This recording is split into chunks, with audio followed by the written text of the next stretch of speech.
This is the part of every show where I read a poem. And some of you are cringing in terror at the moment. And I have to tell you, some months it's a haiku, some months it's a little longer.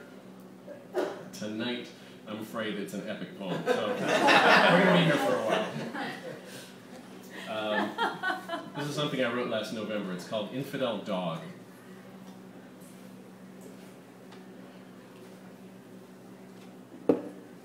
This morning, with a high of 70 degrees in the forecast, amazing for a November in Chicago, I drove the dog to Warren Park. That's where we go for a special treat instead of our usual neighborhood walk, because the squirrel chasing is most excellent, and there are never any cops there to harass you, a scofflaw walking his dog off-leash.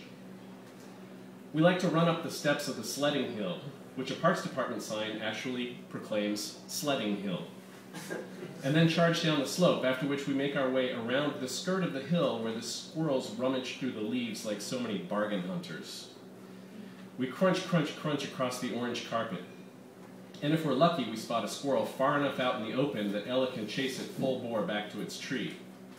She's never once caught one, or at any rate, never killed one. Next, we like to follow the cinder jogging path all the way around the little 9-hole golf course embedded like an off-center yolk in the albumen of the park. And that's exactly what we did this morning. I walked in the leaves at the side of the path, trying to encourage Ella to do the same. But unless she has a rodent, a logomorph, or marsupial in her sights, she prefers to walk on pavement. Go figure.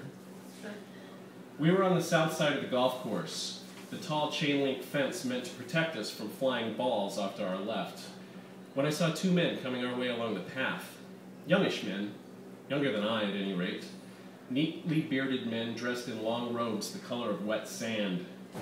It was already warm enough out that I was regretting the heavy coat I wore over my hooded sweatshirt. I snapped my fingers imperiously, calling for Ella to return to my side, to leave the path and get out of the way of the two youngish men engaged in animated talk. Ella is a good dog, shaggy-bearded herself, and she mostly listens. But I know that Muslims are afraid of dogs, or wary, or I think I know this, having watched many women in headscarves whisper urgently to their children to stay out of our path. At least, I assumed these men were Muslims. I admit I don't know the taxonomy of robes and caps and beards. They could have been Coptic Christians or even Jains for all I knew. At any rate, they didn't have turbans on, so I knew they weren't Sikhs. But despite my commands, Ella didn't leave the path entirely. She shifted toward me, trotting along the very edge of the pavement, but didn't leave it altogether. "Ella," I hissed, "come." She spared me only a sidelong glance, certain she had already obeyed me to the extent required. Letter of the law. I only wanted to be a good neighbor. The men were yards away. Dogs are not consistent with Islam. I braced for whatever.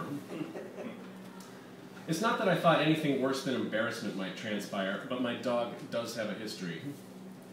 She grew up in Queens, and she still has some of that attitude.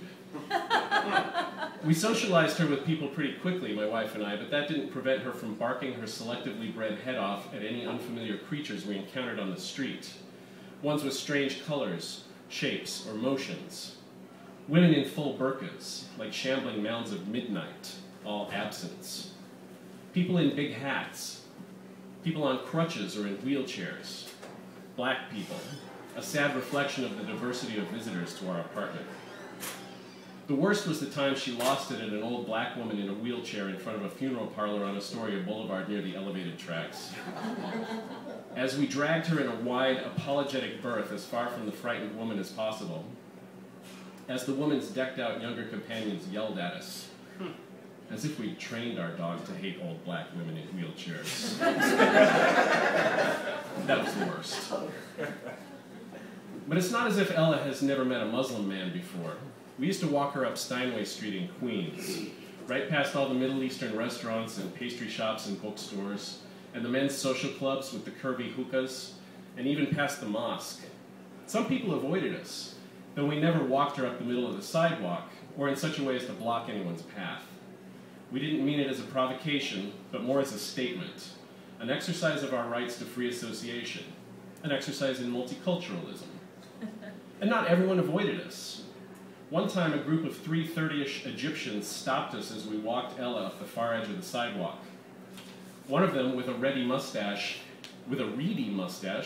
and a look of childlike wonder, asked if our dog was friendly. Yes, we said. He asked if he could pet her. Of course, we said. We made her sit. Ella could care less about most strangers, but she doesn't like surprises, so we told the man to reach out slowly.